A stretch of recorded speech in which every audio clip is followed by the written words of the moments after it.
संग उसके गले पर ब्लेड रखे हुए बोलता है कि किम, जो तुम बोल रहे हो ऐसा लगता है कि तुम्हें उसके बारे में पता नहीं है। तुम्हारे बोले गए वर्ड्स तुम्हारे खिलाफ काम कर सकते हैं। जैसा कि मैंने कहा कि तुम्हारी बोली गई स्टेटमेंट एक बार भी तुम्हें माफ नहीं करेगी एम्पायर के अंदर। किम स्माइल के साथ बाकी लोगों की तरफ देखते हुए बोलता है कि अगर तुम पब्लिक में मुझे मार देती हो तो इसके कॉन्सिक्वेंसेस तुम झेल नहीं पाओगी प्रिंसेस। संग भी स्माइल के साथ बोलता है, क्या कॉन्सिक्वेंसेस? किस कॉन्सिक्वेंसेस के बारे में तुम बात कर रहे हो? तभी वो लोग दिखाए जाते हैं जो इशारा कर रहे होते हैं कि हमें कोई फर्क नहीं पड़ता, प्रिंसेस तुम चाहे कुछ भी कर लो। उनका बिहेवियर देखकर किम सोचता है ये कमीने कुछ भी नहीं करने वाले। और संग सोचता है, किम जैसा कि तुमने कहा था ये बिल्कुल वैसा ही हो रहा है कि लोग बिल्कुल यूजलेस चीजों की तरह बिहेव करते हैं जब तक कि उनका कोई फायदा ना हो, और लोग सोच रहे हैं कि तुम्हारी मौत उनके लिए तो फायदेमंद ही है। और तभी संग सीरियस होते हुए बोलता है कि हैंसन, इनको बताओ कि एम्पायर के ट्रेजर में क्या क्या है। तभी हैंसन भी स्माइल के साथ बोलता है कि यस प्रिंसेस, और फीनिक्स फेदर एग्जिस्ट करता है। जिसे सुनकर किम शॉक होते हुए बोलता है, क्या वो सच में है? तभी संग सोचता है कि जैसा कि मुझे उम्मीद थी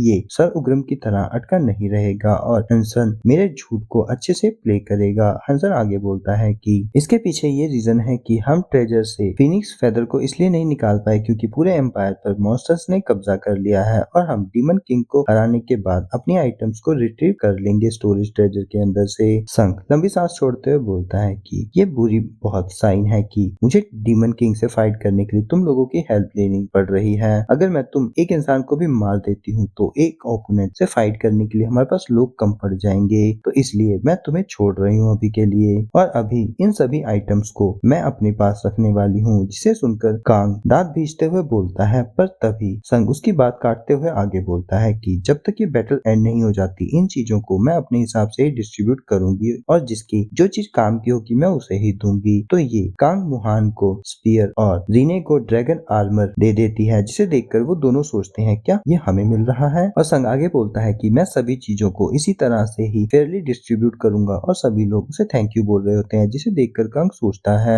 कि ये क्या कर रही है। तभी संग स्माइल करते हुए सोचता है कि इसे तो शो ऑफ बोलते हैं इडियट, और तुम्हें नहीं पता कि यहाँ पर सभी लोग खुश हैं और कुछ लोग दुखी भी हो सकते हैं इस मेथड की वजह से, पर मेरे पास तो पहले ही लो ग्रेड का एलिट पॉइजन आ चुका है। तभी सीन चेंज होता है, टेंट के पास एक आदमी जा रहा होता है। तभी वो हरे बाल वाला आदमी होता है जो बोलता है कि प्रिंसेस आपने मुझे बुलाया। तभी संग अपनी स्वॉर्ड पर हाथ फेरते हुए बोलता है, मैं सीधा पॉइंट पर आते हुए बात करती हूँ, मैं तुम्हें इस रूइन ब्लेड को देना चाहती हूँ। चोई चोई सर झुकाते हुए बोलता है कि अगर आपने ये मुझे दे दिया तो ये मेरे लिए बहुत बड़े ऑनर की बात होगी। संग सीरियस होते हुए बोलता है कि पर ये स्वॉर्ड अभी भी सील है, तो तुम्हें इसे अनसील करने के लिए एक सेक्रीफाइस करना होगा। ये सुनकर चोई हैरान हो जाता है और बोलता है, क्या सेक्रीफाइस? संग बोलता है, तुम्हें टेंशन लेने की बिल्कुल भी जरूरत नहीं है, तुम्हारा सेक्रीफाइस हंसन है ना कि तुम। जब तुम डीमन किंग के प्रेजेंस के एरिया में एंटर करोगे तो तुम्हें हंसन को एक पेनलेस डेथ देनी होगी इस रुइन ब्लेड से, और इस ब्लेड को मुझे वापस करना होगा।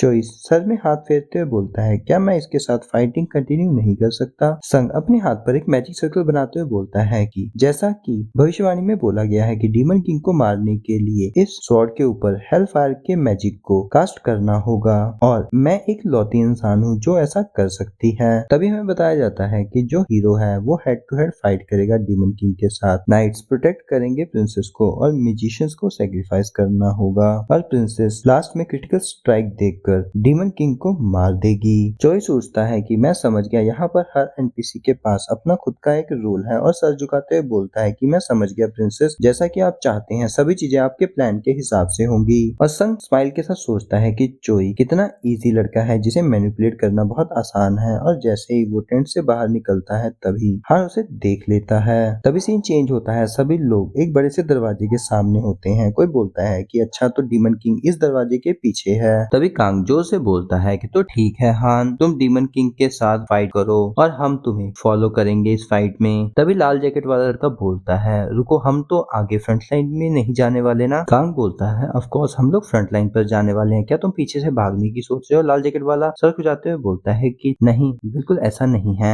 तभी नरेटर हमें बताता है, इस दुनिया में हर कोई ऐसा है जो सिर्फ अपने बेनिफिट के लिए ही आगे बढ़ता है, और दूसरे लोग वो हैं जो सिर्फ अपने इमोशंस के हिसाब से आगे बढ़ते हैं। संग उसकी तरफ देखते हुए सोचता है कि कांग बाद वाला है, वो अपने आप को दूसरों के लिए भी सेक्रीफाइस कर सकता है। पर यहाँ पर मैं एक अकेला लौटा हूँ जिसे पता है कि सैरेन खुद बाद में सेक्रीफाइस होने वाली है ओरिजिनल मिशन के अंदर, और पर यहाँ पर अभी उग्रम मर चुका है और हैंसन भी मरने वाला है। तभी वो हैंसन के पास जाकर बोलती है कि हैंसन ये पोशन ले लो, ये तुम्हारी हील को रिकवर कर देगा। तभी हैंसन बोलता है कि मैं आपको अप्रिशिएट करता हूँ पर अभी मैं बिल्कुल भी थका हुआ फील नहीं कर रहा हूँ। संग स्माइल के साथ बोलता है इसे तुम ले लो, मेरे हाथों में इसका क्या ही काम है। हैंसन भी उसे लेते हुए बोलता है कि अगर आप कह रही हैं तो मैं इसे ले लेता हूँ, और उसे मुंह लगाकर पी लेता है। तभी संग मुड़ते हुए चोई की तरफ देखता है और चोई भी उसकी तरफ देखकर इशारा समझ जाता है। जैसे ही हान गेट के सामने आता है और बोलता है मैं सब लोगों को एक छोटी सी एडवाइस देना चाहता हूँ, गेट खोलने से पहले कोई भी सीधा डीमन किंग को अप्रोच नहीं करेगा और जो टॉप रैंकर हैं